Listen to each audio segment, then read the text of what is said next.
یہ جو ہمارا خیال ہوتا ہے نا کہ سارے لوگ ہمیں اچھا کہے، یہ خیال سرے سے درست ہے ہی نہیں۔ ساری دنیا مسلمان ہو گئی، اللہ کو ماننے لگی ہے، حضور کا کلمہ پڑھنے لگی ہے، تو آپ کو سارے اچھا کیسے کہہ دیں گے؟ جب رب رسول کے بارے میں ابھی سارے لوگ کلمہ نہیں پڑھتے، مطیع اور فرما بردار، تو آپ کا یہ دعویٰ کیسے ہے؟ آپ یہ کیسے محسوس کرتے ہیں؟ حضرت جنید بغدادی رحمت اللہ علیہ ایک شخص کا جنازہ پڑھ کے فارغ ہوئے تو لوگوں نے کہا حضور بڑا ہی اچھا آدمی تھا، ہر بندہ اس کی تعریف کرتا ہے۔ آپ فرمانے لگے غلطی ہو گئی، اس کا جنازہ نہیں پڑھنا چاہیے تھا، یہ تو ذو معنی بندہ تھا، ذو وجہین تھا، دو منہوں والا تھا، جس کے پاس جاتا تھا اسی کا ہو جاتا تھا۔ اس نے تو سب کو راضی رکھنے کی پالیسی اختیار کی ہوئی تھی، لہذا یہ درست نہیں تھا۔ اگر یہ بندہ سچا ہوتا، حق بات کہتا، تو لوگ اس کے مخالف بھی ہوتے، اگر یہ صحیح رستے پر ہوتا تو لوگ اسے برا کہنے والے بھی ہوتے۔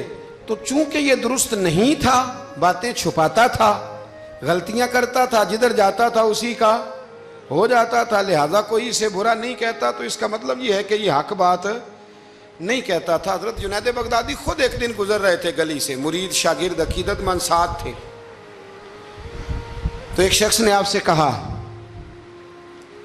معاذ اللہ ثم معاذ اللہ، کہنے لگا او زندیق، یعنی اے بے دین، او زندیق۔ جب اس نے یہ لفظ کہے نا تو آپ کے شاگردوں کو بڑا برا لگا، غصہ آیا۔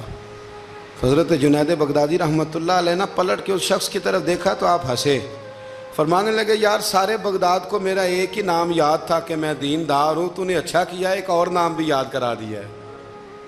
چلو ایک اور نام بھی لوگوں کو یاد ہو گیا، پہلے سارے بغداد کو میرا بولیے ایک ہی نام پتہ تھا کہ جنید بڑا اچھا کیا تو نے۔ حضرت مولانا ظفر الدین صاحب بہاری ملک العلماء، انہوں نے بخاری کی شرح لکھی ہے، اعلیٰ حضرت رحمت اللہ علیہ کے خلیفہ تھے مولانا ظفر الدین بہاری رحمت اللہ تعالی علیہ۔ آپ فرماتے ہیں کہ اعلیٰ حضرت کو نا بے شمار خط آتے تھے، اب تو ٹیلی فون کا رواج ہے تو اس زمانے میں خطوط ہی، ویسے خط بھی بڑا شاندار ہوتا تھا، بندہ سوچ سمجھ کے تو لکھ لیتا تھا نا، تو بڑے خط آتے تھے اعلیٰ حضرت کو، خطوط پر ہی آپ جواب دیا کرتے تھے۔ خط آتے، کسی نے کسی لقب سے پکارا ہے، کسی نے کسی نام سے پکارا ہے، کسی نے ایک خط آیا تو اس میں بڑے غلط لفظ لکھے تھے، بڑے بڑے غلط جملے، معاذ اللہ ثم معاذ اللہ، ملامتی لوگ جو ملامت کرنے والے ہوتے ہیں، انہوں نے بڑی تکلیف پہنچائی تھی۔ تو اعلیٰ حضرت فاضل بریلوی رحمۃ اللہ تعالیٰ علیہ کے خلیفہ مولانا ظفر الدین صاحب بہاری رحمۃ اللہ علیہ نے وہ خط جب پڑھا تو بڑا غصہ آیا، بڑا جلال۔ اعلیٰ حضرت رحمۃ اللہ علیہ فرمانے لگے کیا ہوا؟ عرض کی اور اس نے بڑے برے لفظ لکھے ہیں، میں اس پر مقدمہ کروں گا، کیس کروں گا، عدالت جاؤں گا۔ تو اعلیٰ حضرت فرمانے لگے وہ پہلے جس نے پیارے لفظ لکھے ہیں پہلے اس کے لیے انعام کا اعلان کرنا، پہلے کوئی جائیداد دے، کوئی تحفہ دے، پھر اس پر مقدمہ بھی کر لینا۔ فرمایا اگر اتنے لوگ اچھا کہہ رہے ہیں تو دو چار ایسے ہیں بھی، تو میں یہ کہا کرتا ہوں کہ چلو نظر نہیں لگتی۔ کیا ہوتا ہے بولیے، اللہ کرے آپ کو سمجھ آئے، چلو نظر نہیں لگتی، کو دو چار ہوں بھی تو نظر کوئی حرج نہیں، نظر نہیں لگتی۔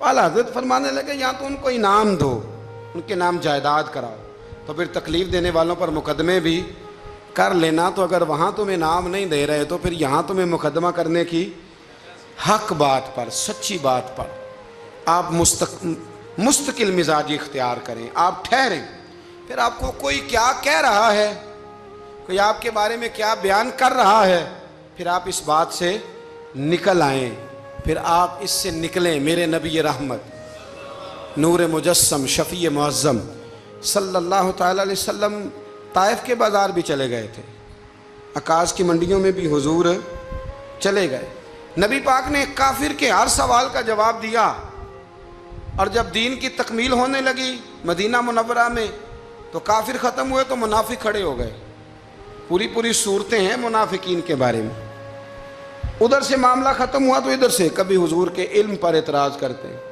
کبھی حضور صلی اللہ تعالیٰ علیہ وسلم کے صحابہ پر شکوہ کرتے ہیں، کبھی کوئی بات کرتے کبھی کوئی بات کرتے، لیکن میرے حبیب کریم علیہ السلام نے ہمیشہ ڈٹ کر، کھڑے ہو کر، استقامت کے ساتھ ہر بات کو سنا اور امت کو یہ پیغام دیا کہ تم نے سچی بات پر کھڑے رہنا ہے، تم نے دائیں بائیں پلٹنا نہیں ہے۔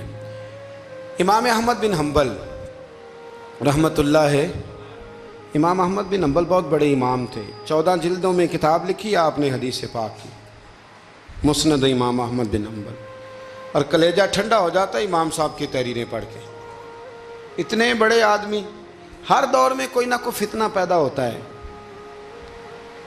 تو فتنہ اس طرح پیدا ہوتا ہے کہ لوگ دین کا نام لے کے بعض اوقات فتنہ کرتے ہیں۔ مرزا غلام احمد قادیانی جب آیا تھا تو وہ تشریحات ہی کرتا تھا معاذ اللہ دین کی، کبھی اپنے آپ کو محدث کہتا تھا، کبھی مفسر کہتا تھا، پھر آہستہ آہستہ وہ مجدد بننے لگا، پھر کہنے لگا میں ذلی نبی ہوں، بروزی۔ پھر اس بے ایمان نے کھل کر اپنے باطن میں چھپی ہوئی ہر غلاظت کا ذکر کرنا شروع کیا۔ تو دین کے اندر داخل ہو کر دین کا نام لے کر جو فتنے برپا کیے جاتے ہیں، اللہ تعالیٰ ان سے محفوظ فرمائے، اللہ تعالیٰ ہمیں محفوظ فرمائے۔ دین کا نام لے کر، لبادہ اوڑھ کر، لائسنس لے کر دین کا جو فتنے لوگ برپا کرتے، بڑے خطرناک، بڑے خوفناک وہ بھی فتنے ہوتے ہیں۔ حضرت امام احمد بن حنبل کے زمانے میں ایک فتنہ اٹھا تھا خلق قرآن کا، خلق قرآن کا، کہ قرآن اللہ کی تخلیق ہے یا اللہ کا کلام ہے۔ لوگ گنجائشیں نکالتے ہیں نا اس طرح کے جملے کہ لوگوں کو کیسے قرآن پاک سے یا حضور کے فرمان سے یا دین سے دور کیا جائے، تو تعویلات کرتے ہیں۔ ایک فتنہ تھا، امام صاحب نے ڈٹ کے فتویٰ دیا کہ قرآن مجید اللہ کا کلام ہے، یہ اللہ کا کلام ہے، حضور علیہ السلام پر نازل ہوا ہے۔ امام صاحب نے اعلان کیا، ڈٹے، تو بادشاہ وقت نے آپ کو قید کر دیا، پولیس بھیجی، امام صاحب کو پکڑ کے لے گئی۔ جیل میں جانا کو برا نہیں، سارے جیل میں قیدی برے نہیں ہوتے، جیل میں تو حضرت یوسف بھی رہے ہیں، حضرت یوسف علیہ السلام بھی جیل میں، سارے لوگ جرم کر کے نہیں آئے ہوتے، کچھ عدل کر کے بھی جیل میں آئے ہوتے ہیں۔ لیکن اس کا کوئی غلط ترجمہ نہ کر لینا، جیل میں برے بھی ہوتے ہیں، برے بھی جیلوں میں اپنی مرضی کی لائنیں بھی لوگ بنا لیتے ہیں نا، تو اچھے لوگ بھی بعض اوقات بعض آزمائشوں کے سبب جیلوں میں جاتے ہیں۔ امام احمد بن حنبل کو جب گرفتار کر کے لے گئے نا، تو امام صاحب کچھ دن جیل میں رہے، جب واپس تشریف لائے امام احمد بن حنبل رحمۃ اللہ علیہ، جب آپ واپس تشریف لائے تو آپ کے صاحبزادے کہتے ہیں کہ ابو الحسن نام کا ایک چور تھا، ابو الحسن نام کا پکا چور تھا۔ پکے چوروں کا بھی سب کو پتہ ہوتا ہے نا، سارا بغداد جانتا تھا کہ پکا چور ہے۔ لیکن امام صاحب کچھ مہینے جیل میں رہ کے واپس آئے تو ہر نماز کے بعد اس چور کے لیے دعا کرتے، کہتے اللہ ابو الحسن پہ رحم فرما، اللہ اس پر۔ حد ہو گئی حضرت، چور سے ملاقات، اب آپ جیل جائیں گے تو ایسے لوگوں سے ملاقاتیں تو ہوں گی نا، قاتلوں سے بھی، چوروں سے بھی، دہشت گردوں سے بھی، تخریب کاروں سے بھی۔ امام صاحب کی ملاقات ہو گئی تھانے میں، جیل میں، ہر نماز کے بعد دعا کرتے۔ آپ کے صاحبزادے کہتے ہیں میں نے ایک دن کہا ابا جی اس چور کے لیے آپ دعا کرتے ہیں تو نماز میں بڑے نمازی شریک ہوتے ہیں، کسی نمازی کا خیال کہیں جاتا ہے، کسی کا کہیں جاتا ہے، تو آپ بتا ہی دے بات کیا ہے۔ تو امام صاحب فرمانے لگے یار ہے وہ چور، پر اس نے مجھے ایک بہت بڑی نصیحت کر دی چور نے۔ ہم تو محدثین اور علماء کی بات نہیں نہ سنتے، تو نصیحت لینے والے کہتے ہیں جہاں سے اچھی بات ملے وہاں سے لے لو۔ کہتے ہیں چور نے مجھے ایک نصیحت کی، حضور وہ کیا؟ کہتے ہیں جب میں تھانے میں گیا تو وہ بھی تھانے میں تھا، میرے ساتھ ملاقات ہوئی تو کہنے لگا حضور آپ حق اور سچ پہ ہیں، حضور آپ حق اور سچ پہ ہیں۔ کہنے لگا میں چور ہوں، چوری کے الزام میں آیا ہوں، پہلی دفعہ نہیں آیا، کئی دفعہ آ چکا ہوں، بادشاہ اور کوتوال کے ہاں میرا نام درج ہے، کئی دفعہ آ چکا ہوں، میرا ان کے پاس نام درج ہے، یہ مجھے بڑا مارتے ہیں، پر میں برا ہوں تو برائی پہ ڈٹا ہوا ہوں، میں کبھی باز نہیں آیا، یہ مجھے مارتے ہیں، میری ضمانت ہوتی ہے، پھر جاتا ہوں برا کام کرتا ہوں۔ کہنے لگا حضور اگر میں برے کام پہ ڈٹا ہوں تو خیال رکھنا آپ تو اچھا کام کر کے آئے ہیں، حضور ذرا ڈٹ کے رہنا، دیکھنا ذرا ڈٹ کے رہنا، اس میں کوئی کمزوری نہ دکھانا، تو اچھے کام کے لیے آئے۔ تو امام احمد بن حنبل فرماتے ہیں مجھے اس کی بات یاد رہ گئی. اس نے مجھے کہا کہ آپ نے پرواہ نہیں کرنی کہ لوگ کہیں گے جیل گئے ہیں تو تھانے گئے ہیں تو کچہری گئے ہیں تو یہ ہوا ہے تو فلاں ہوا. نا نا نا نا نے ڈٹنا ہے اور ڈٹ کے رہنا ہے. دوستو لوگ کیا کہہ رہے ہیں, لوگ کہاں کھڑے ہیں, اس کو چھوڑیں. آپ یہ بتائیں آپ حق پہ ہیں. شریر کا کام تو شرارت کرنا ہے. جو شریر ہے اس کا کام, سانپ کا کام کیا ہے؟ ڈسنا. تو وہ تو ڈسے گا, شریر تو شرارت کرے گا چونکہ اس کے مزاج میں شرارت ہے. آپ کو کیا کرنا ہے؟ آپ کو دیکھنا یہ ہے کہ آپ کا راستہ ٹھیک ہے, آپ حق پہ ہیں. پھر آپ کو شریر کی پرواہ نہیں کرنی, ڈسنے والے کی پرواہ نہیں کرنی, رب رسول کی رضا کی طرف دیکھنا ہے. پھر اللہ اور اس کے رسول کی رضا کی طرف دیکھنا ہے, آگے بڑھنا ہے, جد و جہد کرنی ہے, کام کو جاری رکھنا ہے. ایک سیانہ بندہ ہوتا ہے, وہ 2 گروپوں میں صلح کرانا چاہتا ہے, وہ 2 گروہوں کے اندر پل کا کردار ادا کرنا چاہتا ہے. قبیلے کے, برادری کے, خاندان کے لوگوں میں لڑائی ہو گئی, جھگڑا ہو گیا. یہ بندہ صلح کرا سکتا تھا, طاقت تھی, اس کو پتا تھا لوگ میری بات مانیں گے. اس نے مداخلت کی, یہ آگے بڑھا. فوراً ایک شخص نے کہہ دیا تیرا کیا لالچ ہے, چودھری بننا چاہتا ہے, تو سردار بننا چاہتا ہے. اب یہ کہتا ہے جناب چونکہ لوگ مجھے برا کہہ رہے ہیں, ان کا خیال ہے کہ میں سردار بننا چاہتا ہوں, لہذا میں نہیں صلح کراتا, لڑے رہو. حالانکہ میرے نبی کریم سید عالم نور مجسم صلی اللہ علیہ وسلم نے ارشاد فرمایا ہے, محبوب کریم علیہ الصلوۃ والسلام نے فرمایا 2 گروہوں میں جو صلح کرائے گا رب 2 حج اور 2 عمرے کا ثواب عطا فرمائے. اب اگر اس نے اس لیے صلح کرانی تھی واقعہ ہی کہ یہ دونوں گروہ مجھے چودھری مانے, تو پھر تو ایک نے انکار کر دیا کہ میں چودھری نہیں مانتا, تو یہ پیچھے ہٹ گیا. تو اگر اس لیے صلح کرانی تھی کہ رب 2 حج اور 2 عمرے کا ثواب دے, تو پھر کوئی اچھا کہے یا برا کہے, اس کو چاہیے یہ آگے بڑھے اور 2 لوگوں کے سروں کو جوڑ دے, صلح کرا دے, اطمینان کرا دے, شعور کرا دے. ہمارے ہاں یہ ہوتا ہے کہ ہم جب یہ دیکھتے ہیں نا کہ لوگ کیا کہہ رہے ہیں, لوگوں کا کیا مطمع نظر ہے, تو ہم بہت ساری کمزوریوں کا شکار ہوتے ہیں, بہت ساری کوتاہیاں کر جاتے ہیں, بہت ساری غلط فہمیاں اور غلط فیصلے ہم سے سرزد ہوتے ہیں. یہ کبھی نہیں سوچنا کہ لوگوں کی یہاں رائے کیا ہے, اچھا کہہ رہے ہیں برا کہہ رہے ہیں. آپ نے یہ دیکھنا ہے کہ آپ کر کیا رہے ہیں. اگر اچھا کر رہے ہیں تو پھر آپ منزل پر صحیح ہیں, پھر آپ نے رستہ چھوڑنا نہیں, آپ نے سفر بڑا سادہ سا کام ہے آج کل ہمارے ہاں. اگر خاندان کے اندر, قبیلے کے اندر 2 لوگوں کے رشتہ ہو سکتا ہے, لڑکا اور لڑکی ہمارے اپنوں کے ہیں اور ہماری تھوڑی سی مداخلت سے معاملہ ٹھیک ہو سکتا ہے, تو میں نے یہ دیکھا ہے کہ بڑے بوڑھے, سارے نہیں لیکن اکثر الا ماشاءاللہ, وہ مداخلت نہیں کرتے.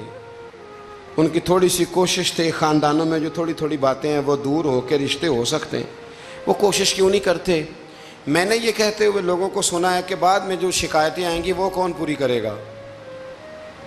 آپ کے بہو اور بیٹے کی جو شکایتیں ہیں وہ کون پوری کر رہا ہے؟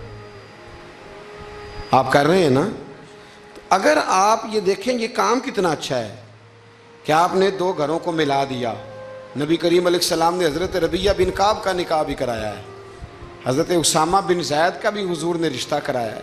نبی پاک علیہ السلام ان کاموں پر توجہ دیتے کہ جہاں میرے آگے بڑھنے سے کہیں غلاموں کے بھلے ہو سکتے ہیں تو حضور آگے بڑھتے, وہ بھلا کرتے. ہمارا کردار کمزور ہو جاتا ہے, ہم کہتے ہیں جی وہ شکایتیں وہ جو علماء آئیں گے تو وہ کس نے لینے ہیں.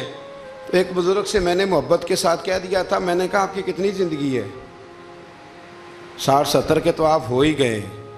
آپ اپنی زندگی سیف کر رہے ہیں اگلے والی کہ مجھے کوئی شکایت نہ دے, ملامت نہ کرے, لیکن 2 خاندان جوڑ رہے ہیں, اس سے آپ کنارہ کر رہے ہیں. آپ 10 سال اور زندہ رہ لیں گے, 15 زندہ رہ لیں گے, آپ اپنے ان 15 سالوں کو تو محفوظ کر رہے ہیں, لیکن جو اتنا بڑا خیر کا کام تھا, اچھائی کا کام تھا, بھلائی کا کام تھا, اس کام سے آپ رک رہے ہیں. اسی طرح 2 آدمی لڑائی کر رہے ہیں, جھگڑا کر رہے ہیں, ایک بدتمیز ہے, شرارتی ہے, ظلم کر رہا ہے, زیادتی کر رہا ہے, تکلیف دے رہا ہے. ہمیں پتہ یہ بندہ غلط ہے, ہمیں اس کے خلاف احتجاج کرنا چاہیے, ہمیں اسے روکنا چاہیے, یہاں ہمیں کوشش کرنی چاہیے. لیکن ہم کہتے ہیں کہ میرا بھی نام آ جائے گا, تو وہ اس کے بارے میں لگا ہوا ہے نا. تو بھائی یہ یاد رکھیں, مکافات عمل ہے.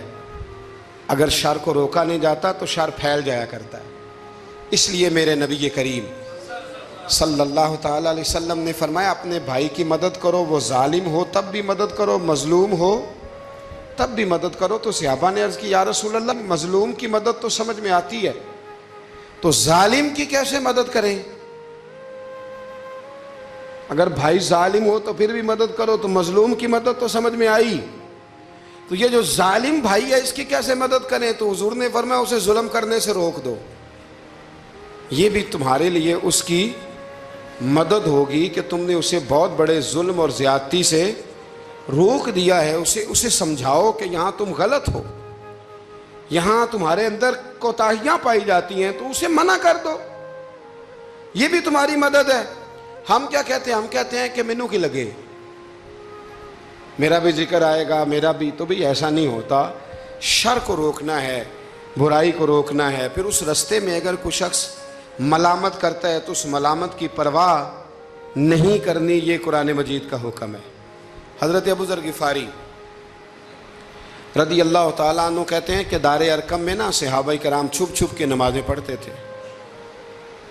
اور یہ بھی آپ یاد رکھ لیں کہ جب تک نبی پاک صلی اللہ علیہ وسلم نے اعلان نبوت نہیں کیا تھا تو حضور سارے مکے والوں کی آنکھوں کے تارے تھے, سارے صادق اور امین کہتے تھے. اور جب حضور نے کہا قولوا لا الہ الا اللہ, کہو کہ اللہ کے علاوہ کوئی معبود, اب کیا ہوا ہے؟ اب دو مسئلے ہوئے. ایک تو کچھ لوگوں کے مفادات کو ٹھیس پہنچی, اب انہیں ظلم چھوڑنے پڑیں گے. دین پہ آئیں گے تو ایک ہی صف میں کھڑے ہو گئے محمود و ایاز, نہ کوئی بندہ رہا نہ کوئی بندہ نواز.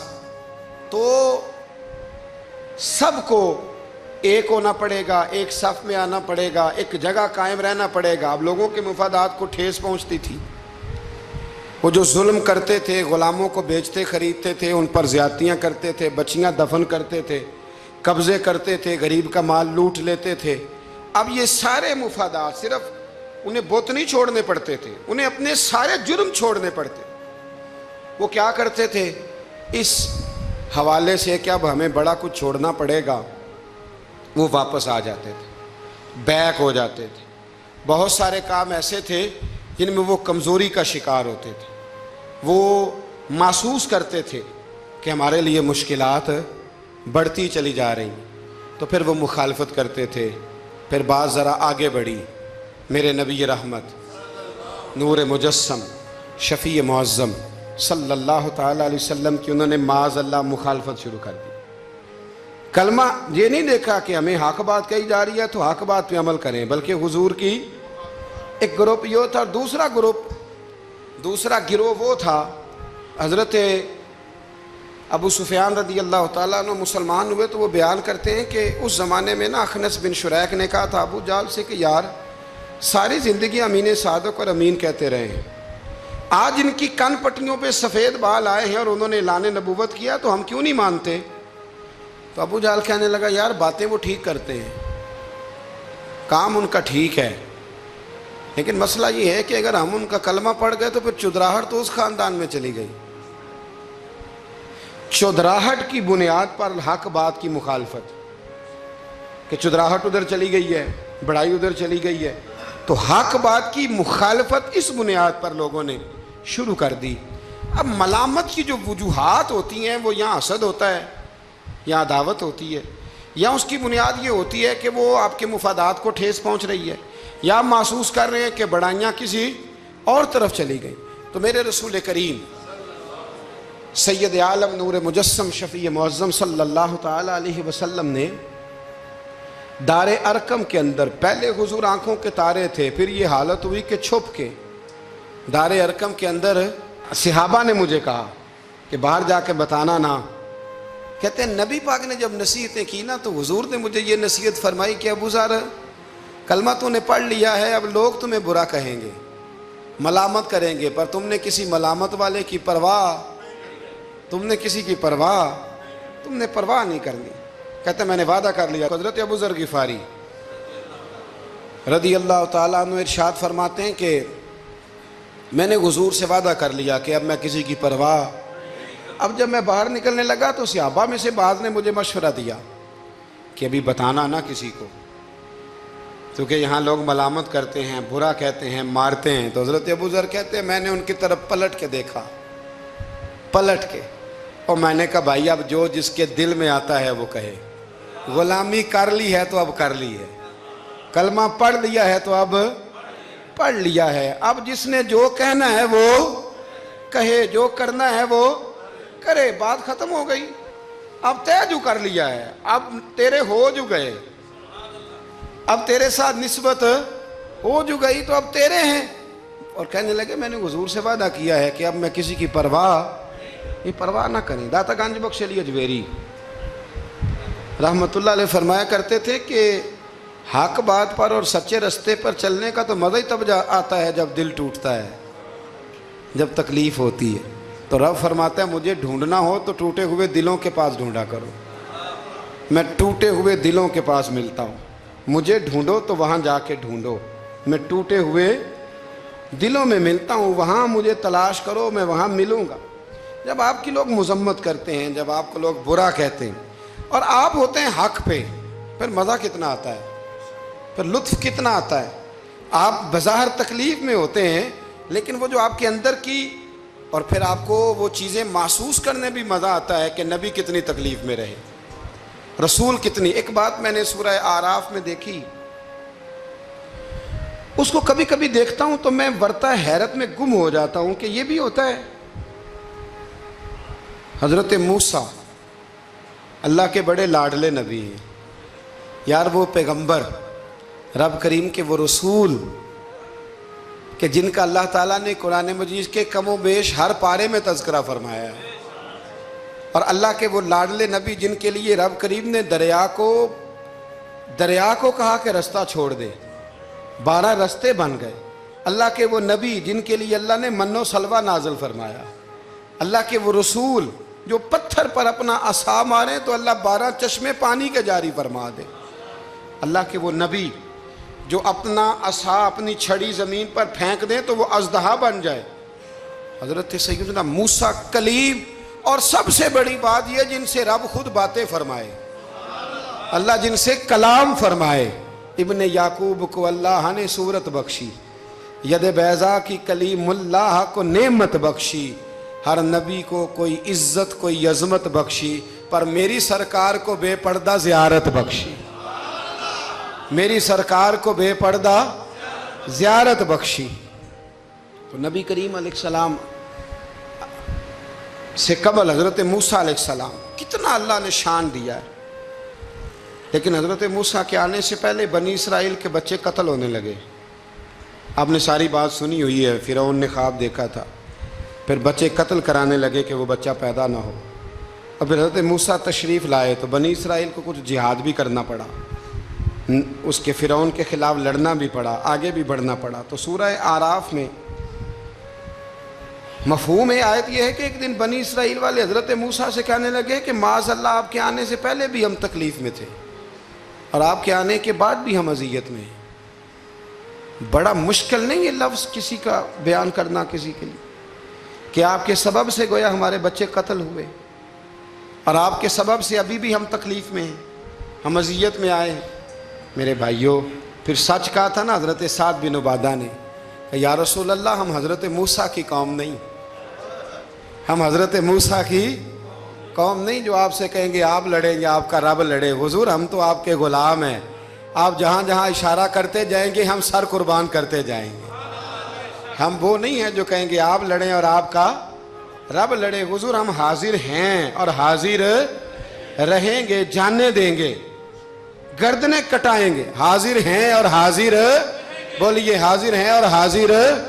غلامان محمد جان دینے سے نہیں ڈرتے، یہ سر کٹ جائے یا رہ جائے کچھ پرواہ نہیں کرتے.